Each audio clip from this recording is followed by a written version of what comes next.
us face, without panic, the reality of our times. The fact that atom bombs may someday be dropped on our cities. And let us prepare for survival by understanding the weapon that threatens us.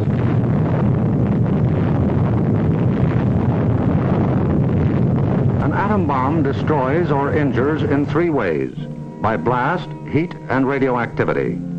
The blast of an atom bomb is its most important destructive agent. In Japan, whole buildings were flattened by its force. However, many buildings of sturdy construction, even though close to the explosion, remained standing. The principal dangers of blast are flying glass and debris, the fires it may start, and the danger of being crushed in collapsing buildings.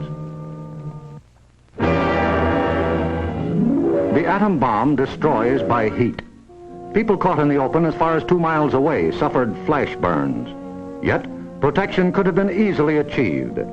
Here, a bridge post and rail shielded the surface behind it. Any solid material afforded similar protection. The third weapon of the bomb is radioactivity, thrown off at the instant of explosion.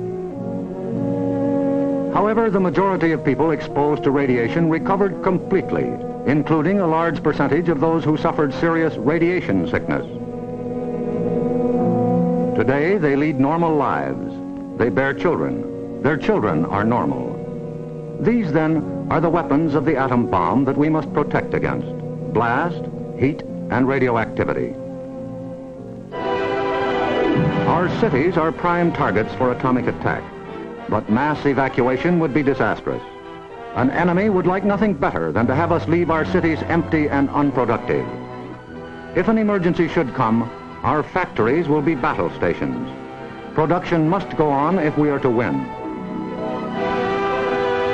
Our offices and homes will also be posts of duty, not to be deserted. With the knowledge of the first atomic explosions to guide us, our chances for survival will be far better than those of the people of Hiroshima and Nagasaki, if we act on our knowledge and are prepared. The first job is to look over your own home for shelter possibilities. If you live in a private home that is well built, the cellar is the safest place to be. The lower you get, the more barriers there are likely to be against blast, heat, and radioactivity. Select the basement wall nearest the probable target area of your city. If the house is blown over, it will most likely fall away from this wall. If you have a workbench or strong table big enough to get under, move it into your shelter area near a wall or strong supporting column.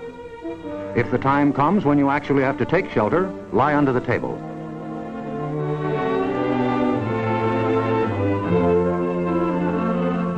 If you live in a home that has no basement, choose a shelter area without windows on the ground floor. An interior hallway is probably best. In time of emergency, the shelter area should be cleared of mirrors and other objects that might cause injury. If you live in an apartment house, rules for taking shelter will be posted in your building. Learn them. Also, learn the location of public shelters in areas where you work or frequently visit. There are many things you can begin doing right now. Fireproof housekeeping is one, so clean up that attic. Keep waste in covered containers. Don't let trash pile up in the yard. Set aside a small supply of canned goods. They're safe from radioactivity. Have a good flashlight on hand. Electric lights may go out. Keep a first aid kit and learn how to stop bleeding. Make a habit of keeping a bottle of fresh water handy. A radio will be important for receiving vital instructions. Finally, prepare the shelter area and collect all necessary shelter equipment.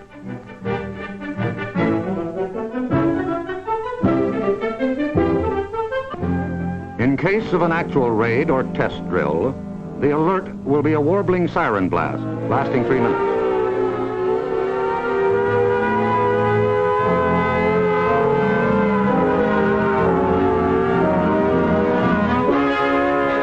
Once you hear this, act fast.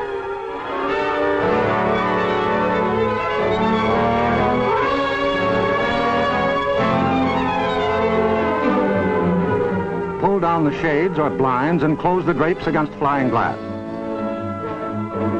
Turn off the burners of your gas or electric stove. Disconnect any heating elements, such as electric irons, hot plates, or bathroom heaters.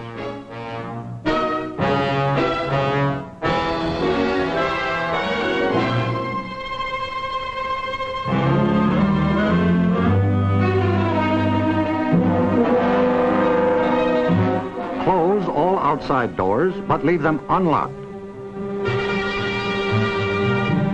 Turn off the gas or oil burners.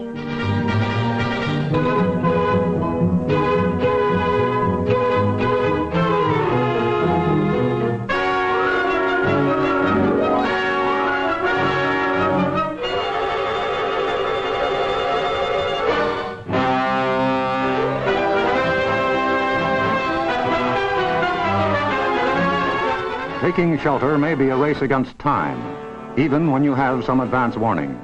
But possibly, there may be no time. An attack could come without warning. The sky would suddenly light up. If a doorway is right at hand, use it.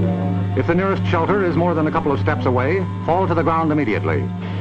Flying glass and debris are immediate dangers, so stay where you are until you're sure it's safe to move.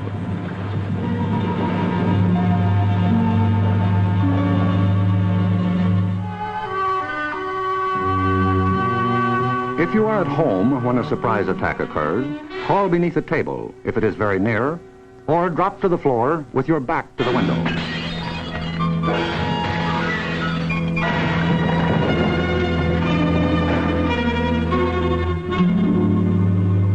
The immediate danger is over in about a minute, unless the explosion occurred near the ground or water.